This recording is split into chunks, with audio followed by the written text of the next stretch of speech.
So Boulder County, along with so many other counties in our state, went from orange to red yesterday, as you all know. And my heart goes out to so many of us, people who enter into this next phase with a sense of foreboding for a cold and lonely winter. For all of you who had a moment of tasting in-person school and now are back to online. For all of us who are spending way too much time on screens right now, but it is what we have and it's the only way that we can really keep connected to each other. For all of us for whom tensions in a house where we're stuck at home so much of the time are once again becoming high and loaded. And most especially, of course, for people who are actually sick or vulnerable or in fear of getting sick, and of course thinking so much of all of our frontline workers, some of whom are members of this congregation who are now working with very packed hospitals, and especially with the increase in people being hospitalized with COVID-19. So it's a hard time. It's a hard time. And we're going into the winter months with all of this uncertainty, and yes, of course we can and should hope that the vaccine is going to bring relief eventually, and some people may even get it before the end of this year, and that's good news. But it also continues to be scary, and we don't know what's happening still with the transition of a new government, and so there's lots of fear and uncertainty and confusion. And so my question is, how? And I've asked this question before, we've been doing this for so long. What gives us the strength to keep going? How do we keep going? I restarted teaching the Talmud class on Wednesdays at noon, and we're studying a section of Masechet Sota, the tractate of Sota, which we're in a section of all of this incredible midrash about what happened when the Israelites actually entered into the land of Israel, into Eretz Yisrael. They crossed over the Jordan River. And some of the stories, miraculous stories, and in fact the crossing of the Jordan River is compared in a way to the crossing of the Red Sea, the miraculous nature of crossing over from one reality to another reality. But the piece that just really struck me as we were studying together is this idea that Uzzah, who was a servant of King David, in the second book of Samuel and repeated again in the book of Divrei Yamim, in the book of Chronicles, is punished for grabbing the ark as it starts to fall. And why is he punished? We're told because Nosei Aaron, the ones who are carrying the ark, actually have to know that it is the ark that carries us. The ark carries us. What is the ark? The ark, of course, is in a sense the Torah, but the ark is really the way in which our tradition can carry us. There are times when we are the ones who have to carry our tradition, and there are times when we have to allow our tradition to carry us, and I think we're in one of those times right now. How do we allow our tradition to carry us? What is our tradition? And it links so beautifully to the story that I want to focus on from this week's Parsha, which is the digging up of these wells. Abraham, who is in a sense the first monotheist, the first one who perhaps instituted prayers according to the Midrash. He instituted Tefillah Shacharit, the prayer of Shacharit, the morning service. He had a personal relationship with a God that was able to sustain him through that language of prayer, through the language of hope and possibility. And in his lifetime, he dug these wells. And the wells, of course, in a desert, it's so important to have a source of water, otherwise you die pretty quickly in a hot desert. And so the wells are a physical source of water and nourishment. But there's so much more than that, because in Hebrew the word be'er, a well, is also connected to an idea of clarification or explanation or interpretation. And it's seen certainly in the Hasidic sources and the mystical sources of liverot, to explain and to clarify, to teach the Torah in a clear way that has resonance and meaning and understanding for us. But those wells have been deliberately blocked up with earth, with dust, afar, with dust, by the Plishtim, by the Philistines. Blocked up wells. Can you imagine the image of a well that's been blocked up, a well that is a channel to bring forth mayim chayim, to bring forth living water, that has been blocked by earth, by dust. And in this week's Parsha, Yitzchak reopens those wells. He reopens his father's wells. And in some ways, we can see this story as being Yitzchak not doing much other than just following in the footsteps, in the shadow, you could say, of his father, because he's been damaged in some important ways by that relationship. But it's much more than that. Isaac opens up some of his father's wells, and we see and we hear the mayim chayim bubbling up through those wells, bringing forth that living water, that water of life. Be'er mayim chayim, a well of living water, reopened by Isaac. And then there are these other wells that are discovered anew, we think. The well of Esek, and the well of Sitna, and the well of Ruchavot. These wells that also bring forth water, and the well of Sheva. All of these wells that bring forth water. So what is a well for us? A be'er ma'im chayim, a well of living water. The fact that Isaac in some way is reopening wells that have been dug by his father is a way, the chain of our ancestral traditions. The chain of our ancestral traditions, and let's be honest, sometimes that chain has been broken, sometimes that chain has been blocked up, sometimes we look for meaning and for connection in our sacred traditions, and all we find is dust and dry earth with an impossibility of it nourishing our souls. But we have to dig a little harder. We have to, I think, look back and see and examine inside us how our traditions can carry us, like that ark carried the people who were carrying it.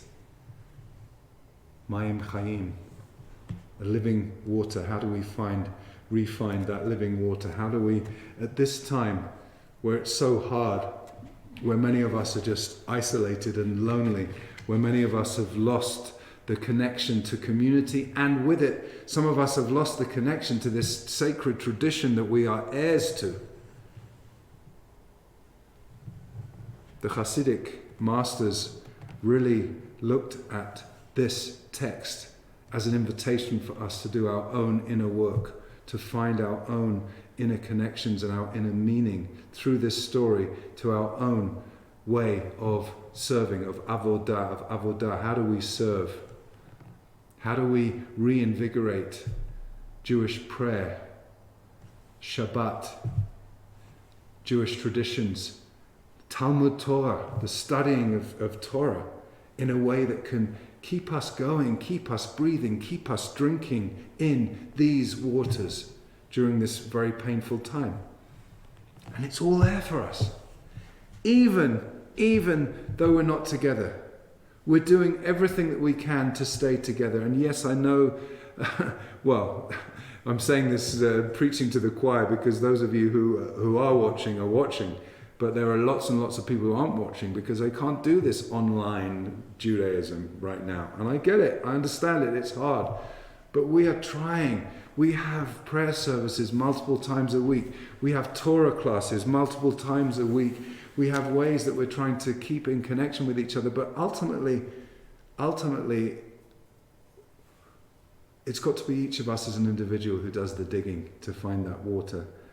And whether it's a meditation practice, and through the JCC there's a meditation every weekday from 9 till 9:30, and I actually lead that meditation on Wednesdays. Or whether it's joining us on Tuesday mornings for a creative tefillah, or Thursday morning for a traditional prayer service, or Wednesday afternoon for a mincha service, or Friday night for a joyful Kabbalat Shabbat, or now on Shabbat morning, whether you want to study Talmud on a Wednesday at noon, or whether you want to study the Parsha at Thursday morning at 9:30, or you want to learn about the month each month with Ed Cass, whatever it is that you want to connect to, we have these offerings, but all of it is really, it's an invitation. It's an invitation for us to look at the ways in which the well has been blocked up by Philistines, by our own inner Philistines, the Plishtim within us, who have just sort of said, this tradition doesn't have any meaning for me, I can't carry on being Jewish during COVID-19, it's all meaningless, I'm going to look elsewhere, I'm going to be outside. But it's like, we can do the work. It's not easy, I admit it, but like, this time is crying out for us to recognize the ways in which our traditions can really nourish us and help our thirsty souls drink this living water, this Mayim Chaim.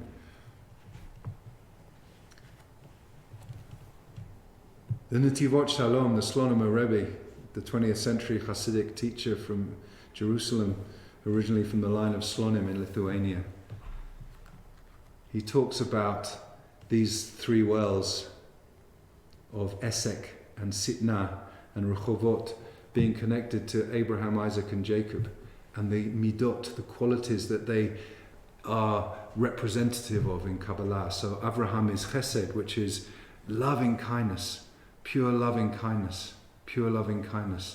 And Yitzchak is about Gevurah, which is about boundaries and restraint.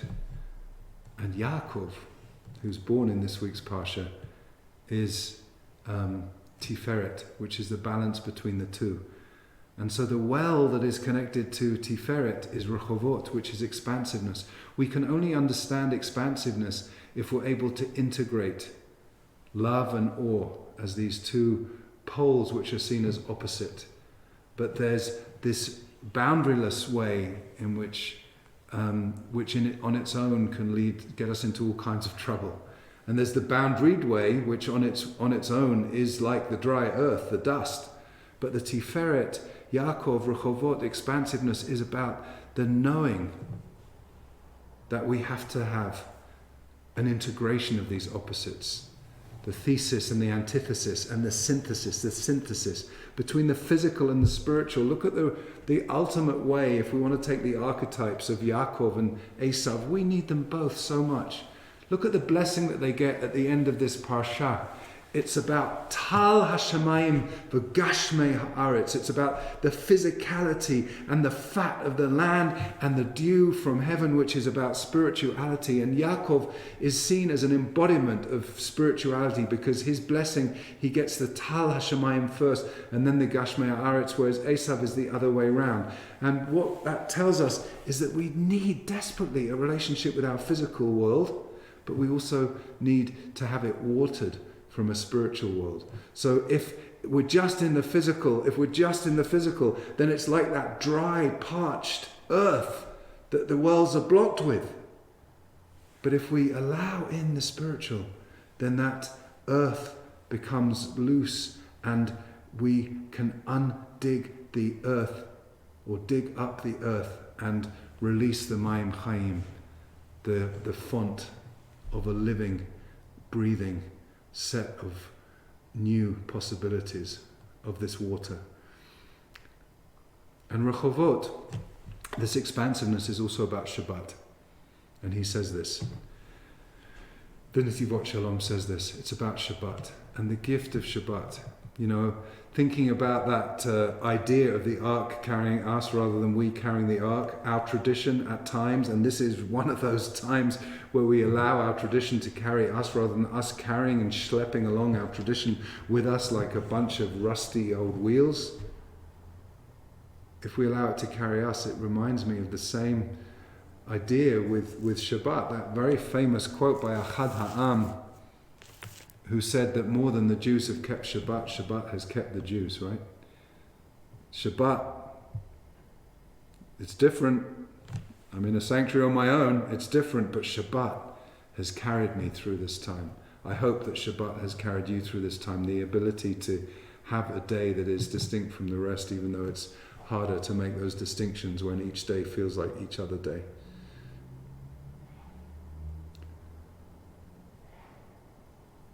So the invitation really, I think, of this incredible narrative about digging the wells is that like Yitzchak, like Isaac, there are times when we're going to find the well is dry, the well is blocked, the well has no meaning for me anymore. The wells that may have had meaning for my parents and my grandparents and my great-grandparents and whatever stories they carry about their own Jewish life and where they came from have lost meaning for me. But you know what? I can dig. I can dig. And if I dig in the right way, with the right tools, with the right consciousness and the right intention, perhaps I am going to find Mayim Chaim in the same wells that my ancestors left for me. And you know what? If I keep digging, I may find new wells that are going to be completely unique for me, for my experience, for my journey, for my spirituality, for my own way of integrating the physical and the spiritual, for my unique way of becoming Tiferet like Yaakov, my way of being this integral well that allows harmony and balance between forces that feel opposite in the world, and I can use the depth of this tradition to help me get there. Whether I study Torah, or whether I pray every day, whether I take on a new practice like putting on tefillin, whatever it is that I choose to do, perhaps, and please see this as an invitation, perhaps that's what's going to carry us through. That's what's going to carry us through. Shefa Gold, in her wonderful book, Torah Journeys, Rabbi Shefa Gold, she talks about those three wells and connects them to the deception between brothers. And she talks about each well being a story of connection. Esek she translates as contention, Sitna as enmity, and Rechovot as spaciousness. And she says, first we dig the well of Esek, contention. We scrabble in a rocky argument with our inheritance, rubbing up against its hard edges, fighting its constrictions and opening to its contradictions. Then we dig the well of Sitna, enmity.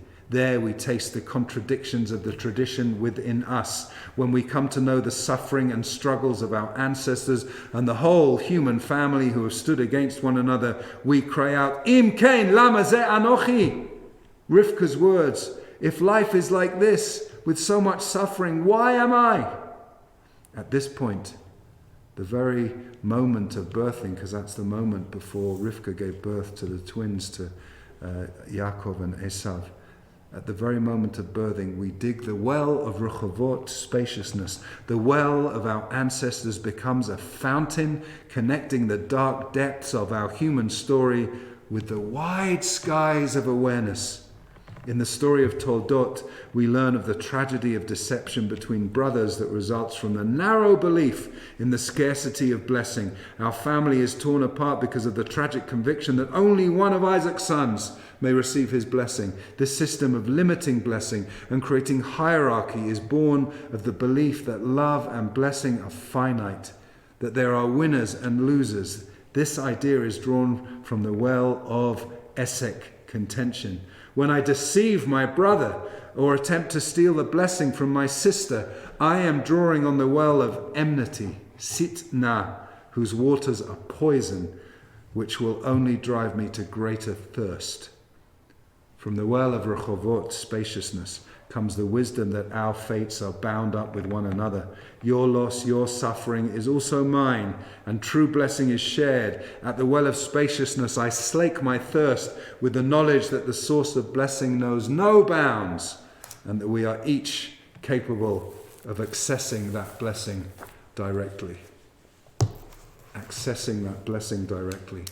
The blessing of this Parsha is that we can recognize in that space of Rechovot that love and blessing are not finite, they are infinite. And that if we dig into these wells, we can heal our own ancestral baggage against the narrative that we might have about this tradition and about our family's traditions. And we may, and I bless us all that we may indeed drink from that deep, deep well of Mayim Chaim, drink a living water that can nourish us physically and can sustain us spiritually and emotionally through these difficult times. Shabbat Shalom.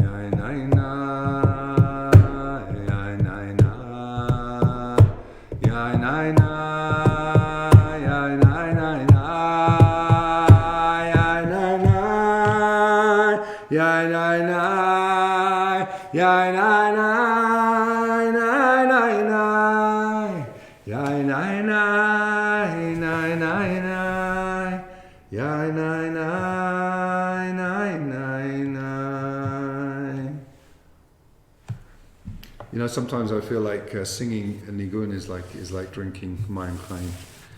And some of these new nigunim that have come from people like Joey Weissenberg and Josh Warshawski and Deborah Sachs-Mintz and Batya Levine, these amazing contemporary creators of modern music. That's like the new wells, right? Using the formula of a nigun, which is an old idea of a melody, but bringing in new melodies. It's such a powerful practice, and it is a practice, a spiritual practice. I sometimes find myself singing a nigun on my own, and it sort of transforms me. Anyway.